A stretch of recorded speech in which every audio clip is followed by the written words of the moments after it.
तो गाइस आज का वीडियो बहुत ही यूनिक है और बहुत ही डिफरेंट टॉपिक मैंने पिक करा है आज के वीडियो के लिए। और आज इस वीडियो में हम बात करेंगे करंट टाइम के सभी चैंपियंस की और देखेंगे who is the toughest to beat. किसको चैलेंज करना, किसको बीट करना सबसे ज़्यादा डिफिकल्ट है। तो इस वक्त हमारे पास है 4 डिविजन्स के 4 चैंपियंस। ओपन डिवीजन से हार्डी चुपन, क्लासिक डिवीजन से क्रिस बमस्टेड, 212 से शॉन क्लाइडर और मेंस फिजिक डिवीजन से एरिन बैंक्स। तो अगर हम पहले क्राइटेरिया और स्टैंडर्ड की बात कर लें तो ओपन डिवीजन में बेसिकली क्राइटेरिया जो नॉर्मल सिनेरियो में होता है वो होता है massive body builders with jaw dropping conditioning. Mass with class बोलते हैं ना, वही। आपका फ्रेम पूरी तरह से फिल्ड आउट होना चाहिए, आपकी मसल मैच्योरिटी अच्छी होनी चाहिए और कंडीशन और सेपरेशन नेक्स्ट लेवल होनी चाहिए। और ये सभी चीज़ें हम हार्डी चुपन में बहुत अच्छे से देखते हैं। बट पिछले कुछ टाइम से हम देख रहे हैं कि ओपन डिवीजन भी एक अलग ही तरफ जा रहा है, बिल्कुल ही विंटेज बॉडी बिल्डिंग की तरफ। जब आर्नोल्ड और फ्रैंक ज़ेन जैसे aesthetic shapes with decent muscle mass stage को ग्लोरीफाई करते थे, उसके बाद Ronnie Coleman, Jay Cutler, Dorian Yates, Marcus Ruhl ऐसे फ्रीक्स ने अपनी जगह ली स्टेज पर। इसे एक तरह से सेकंड फेज बोल सकते हैं ओपन डिवीजन में बॉडी बिल्डिंग का। ये सभी बॉडी बिल्डर्स मैसिव हुआ करते थे, माउंटेन की तरह से स्ट्रांग और इंसेन कंडीशनिंग स्टेज पर लाते थे। इन्हें देखते ही एक how did he do that, how is he so damn big ऐसा क्वेश्चन निकल जाता था। ये दिखने में एक फ्रीक लगते थे, बिल्कुल ही मॉन्स्टर, एक सुपर ह्यूमन बटालियन। बट अब इस वक्त ओपन डिवीजन एक दूसरा शिफ्ट ले चुका है, आई थिंक थर्ड फेज की तरफ। अब फ्रीक से ज्यादा कंडीशनिंग और शेप को प्रेफरेंस दी जा रही है। और अगर मैं बोलूं कि कंडीशनिंग से भी ज्यादा शेप को, तो वो भी कुछ गलत नहीं होगा। बट हार्डी का स्ट्रक्चर, हार्डी का शेप उस सिग्निफिकेंट लेवल तक कंपेटिटिव नहीं है जिसे इस टाइम पर जजेस रिवॉर्ड कर रहे हैं। डेरेक लंसफोर्ड, एंड्रू जैक, सैमसन डॉडा, ये ऑलमोस्ट हर पॉइंट पर जजेस की प्रेफरेंस रहे लास्ट ईयर से ही। जजेस ने बता दिया कि अब वो किस तरफ जाना चाहते हैं। डेरेक जो सेपरेशन और कंडीशनिंग में लैग कर रहे थे, वो एक अमेजिंग शेप के बेस पर सेकंड आ जाते हैं। सैमसन जो सिग्निफिकेंट लेवल पर कंडीशनिंग और एंटायर बैक, जिसके बारे में ये तक बोला जाता है कि shows are won from the back, और सैमसन तो उस बैक को ही पूरी तरह से लैग कर रहे थे। फिर भी एक इतना बड़ा शो सैमसन को दे दिया गया। तो इस डिवीजन में इट इज सेफ टू से कि इस वक्त shapes are bigger than conditioning. मतलब अगर आप डिसेंटली कंडीशन हो और आपके मसल्स उस तरह की सेपरेशन नहीं दिखा रहे हैं, तब भी if you got a really good shape आप कंपेटिटिव हो जाओगे, आपके चांसेस बन जाएंगे। और Hardy great muscle maturity hold करते हैं, कोई फ्रीक तो वो नहीं है साइज के मामले में, और शेप में भी हार्डी सुपर एस्थेटिक शेप से कम्पीट नहीं कर सकते। और इसीलिए हार्डी मेरी ओपिनियन में इतने टफ नहीं रहते बीट करने के लिए आज के लाइनअप पर। क्योंकि अगर हार्डी इतने ही सुपीरियर होते, जो कि वो थे 100%, बट अगर जजेस के अकॉर्डिंग इतने ही सुपीरियर होते, तो डेरेक इतना क्लोज नहीं आ जाते लास्ट ईयर, वो भी एक एवरेज कंडीशनिंग और बहुत ही लैग करते हुए सेपरेशन के साथ भी। और इस साल जजेस ने जो ये रास्ता खोला है, जो ये एक अपना माइंडसेट बताया है, उसी वजह से सैमसन, एंड्रू और डेरेक बहुत एक्सट्रीम लेवल तक खुद को पुश कर रहे हैं, cause they know they got a serious shot.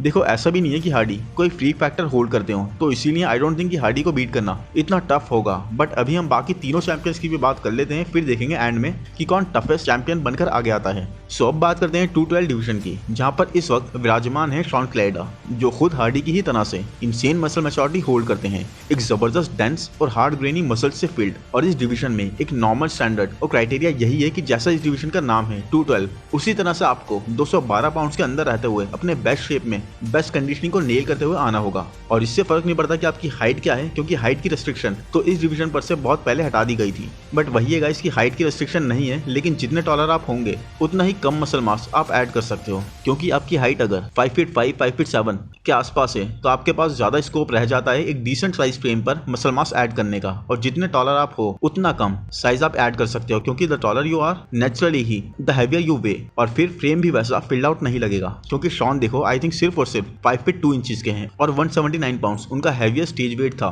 तो अब इससे ही अंदाजा लगा लो कि कितना ज्यादा ये हेल्प करता है। सो एनीवे शॉन देखो है तो एक बहुत ही डोमिनेटिंग चैंपियन। मतलब अगर आप हार्डी से भी कंपेयर करो, तब भी शॉन की muscle maturity, muscle density Hardy से भी ज्यादा है। तो शॉन को बीट करना हार्डी से तो ज्यादा मुश्किल है, क्योंकि यहाँ पर बॉडी बिल्डर्स एक वेट कैप को भी ब्रेक नहीं कर सकते। और साथ ही शॉन एक भी ऐसा पोज नहीं रखते जहाँ पर थोड़ा सा भी लैग करते हो। उस पॉइंट से जब वो स्टेज पर चढ़ते हैं, he just keeps on dominating his competition. So Shawn एक टफ नेल है इस बैटल में बीट करने के लिए। बट क्या ये टफेस्ट हैं? Well I don't think so, क्योंकि दो चीजें हैं गाइस। नंबर 1, शॉन की एज इस वक्त है 40-41 ईयर्स, और ये वही पॉइंट है जहां पर एक तरह से आपकी फिजिक स्लो डाउन होना स्टार्ट हो जाती है। Now don't get me wrong, ऐसा नहीं है कि शॉन के साथ अभी तक ऐसा कुछ हुआ है या कोई हमें हिंट मिल रहा है, नहीं ऐसा कुछ नहीं है। But it's just one point जो हमने कमाल के साथ भी होता हुआ देखा और बियॉन्ड के साथ भी देख ही रहे हैं। बट सेकंड पॉइंट इज 212 में भी शॉन की टेल पर बहुत ही स्ट्रॉन्ग कॉम्पिटिशन है। जैसे कि अगर शेप के साथ कंडीशनिंग की बात करें तो क्योनिस दिया, और जैसे 212 को एक मिनी ओपन डिवीजन ही बोला जाता है, it is very much possible कि जजेस यहाँ पर भी कंडीशनिंग के साथ साथ एक एस्थेटिक शेप को भी प्रेफर करें, क्योंकि ये चीज हम उस टाइम पर भी देख चुके हैं जब डेरेक ने शॉन को 212 में ही बीट करा था, जबकि शॉन वॉज एक्सट्रीमली कंडीशन और मसल डेंसिटी, ग्रेनीनेस, मसल मैच्योरिटी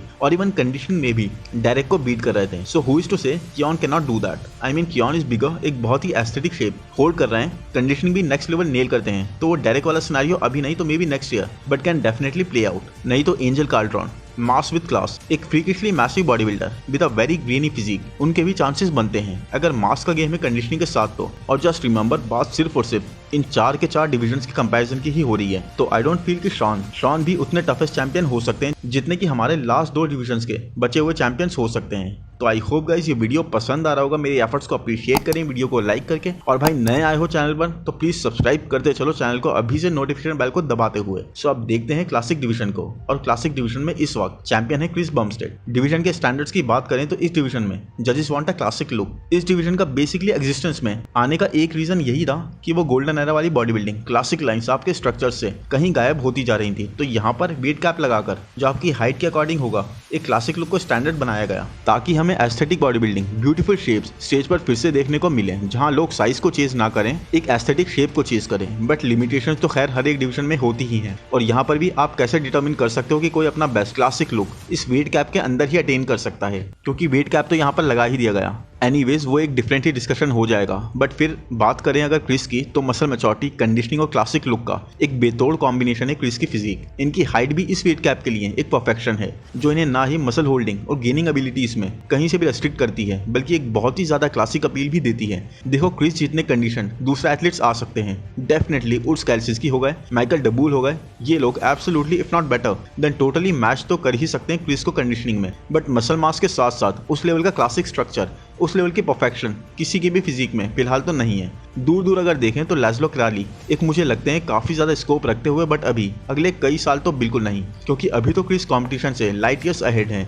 और दूसरे दोनों डिविजन्स में हम शेप्स को, एस्थेटिक्स को जजेस की प्रेफरेंस में ऊपर आता हुआ देख रहे हैं। तो क्या क्लासिक में वो उस चीज़ को छोड़ देंगे जिसकी इनिशिएशन ही एस्थेटिक्स के लिए, क्लासिक स्ट्रक्चर्स के लिए करी गई थी? और अभी रिसेंटली हमने कई शोज में देखा कि जजेस इस क्राइटेरिया से बिल्कुल भी नहीं भटक रहे हैं। जब रिसेंट में हमने मेडलमैन और फैबियो जैसी फिजिक्स जो कि मसल से पैक थी और इंसेनली कंडीशन भी थी, बट रिवॉर्ड होते हुए नहीं देखी, तो यहाँ पर इस क्राइटेरिया और स्टैंडर्ड पर क्रिस से ज्यादा कोई सूट कर ही नहीं सकता। In few words, Chris light years ahead है इस डिवीजन में, और क्रिस बमस्टेड खुद एक स्टैंडर्ड है क्लासिक डिवीजन का। सो आई थिंक क्रिस को बीट करना आउट ऑफ द 3 अभी तक के तीनों में से सबसे टफ है और सबसे ज्यादा दूर की बात है। क्रिस को बीट करना मतलब I don't know what do you require to be able to do that. So lastly अब बात करते हैं मेंस फिजिक डिवीजन की, जहां पर एक मेंस फिजिक का भी करंट स्टैंडर्ड बने हुए हैं एरिन बैंक्स, और एरिन बैंक्स इस वक्त एक बहुत ही डोमिनेटिंग चैंपियन है। मतलब आई थिंक सिर्फ हार्डी को छोड़कर बाकी तीनों ही अपने अपने डिवीजन को इस वक्त डोमिनेट कर रहे हैं। And I have nothing against Hardy guys, but जैसे लास्ट ईयर का मिस्टर ओलंपिया और उसके बाद के सभी शोज जज करे गए थे, सिर्फ उनको ध्यान में रखते हुए, सिर्फ उनको कंसीडरेशन में लेते हुए ही मैं ये बात कर रहा हूँ।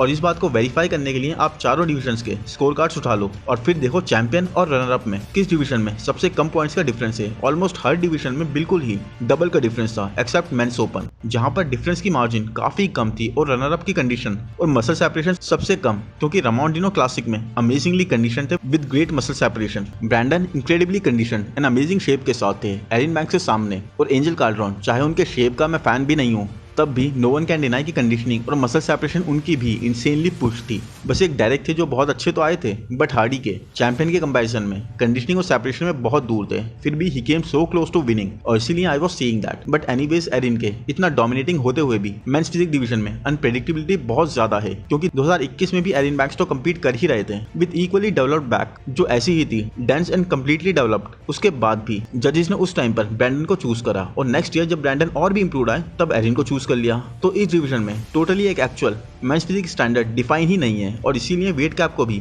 मेंस फिजिक में इंट्रोड्यूस कर दिया गया है ताकि फिजिक्स और ज्यादा बैलेंस हो जाए। तो what is this balance physique? उन्होंने रायन टेरी का नाम लिया, यहाँ पर डियोगो का नाम लिया बैलेंस फिजिक के लिए, एंड एक्चुअल में आई ऑल्सो बिलीव कि बैलेंस फिजिक वही है जहां उनकी बैक भी उसी तरह से डेवलप्ड है जैसे उनका फ्रंट, और as amazing and dominating as Erin is, या इतनी हेवीली डेवलप्ड बैक किसी की ना होते हुए भी अगर टाइलर के खुद के वर्ड्स के अकॉर्डिंग जाएं तो बैलेंस फिजिक ये तो नहीं है। मेंस फिजिक का मतलब है एक बीच बॉडी, एक normally aesthetic looking attainable physique, this is not that. और इसी वजह से जैसे अभी जजेस ने एरिन को स्टैंडर्ड बनाया हुआ है, जैसे वो एक बैलेंस फिजिक की तरफ जाएंगे वहाँ एरिन वो फिजिक नहीं होंगे। जैसे हमें बोल दिया जाता है कि आपके ट्राइसेप्स ओवरली डेवलप्ड हैं, आपको इन्हें कम करना होगा, इतने ह्यूज नहीं चाहिए, हमें लेग्स भी डेवलप चाहिए वगैरह वगैरह। तो क्यों एक बैक इस डिवीजन में ओवरली डेवलप्ड चाहिए? एंड ट्रस्ट मी गाइस, ये चीज, ये स्टैंडर्ड बहुत जल्दी बदलेगा और जजेस मेंस फिजिक में हर 2-3 साल में एक नई चीज लाने की ट्राई कर रहे हैं और इसीलिए मैं डेफिनेटली जजेस को बहुत जल्दी एरिन की फिजिक से भी डेविएट होता हुआ देखता हूँ। So Erin is very very strong, बिल्कुल क्रिस की टक्कर के ओपन डिवीजन में, अपने डिवीजन में, बट सिर्फ तब तक जब तक जजेस इसे स्टैंडर्ड बना रहे हैं, एक ओवरली एक हैवीली डेवलप्ड बैक को। This is not a balance look guys. Shoulders arms को डोमिनेट कर रहे हैं, फ्रंट को बैक डोमिनेट कर रही है। This is an amazing back, yes one of a kind, but standard और क्राइटेरिया को I am sorry it does not match. और इसीलिए out of all this division जो उस डिवीजन के क्राइटेरिया पर और जजेस के स्टैंडर्ड पर फिट बैठते हैं, एक परफेक्शन पर आते हैं, वो है Chris Bumstead. And I really believe कि आउट ऑफ दीज 4 क्रिस को बीट करना is the toughest. Chris is the toughest champion and most balance champion we have right now.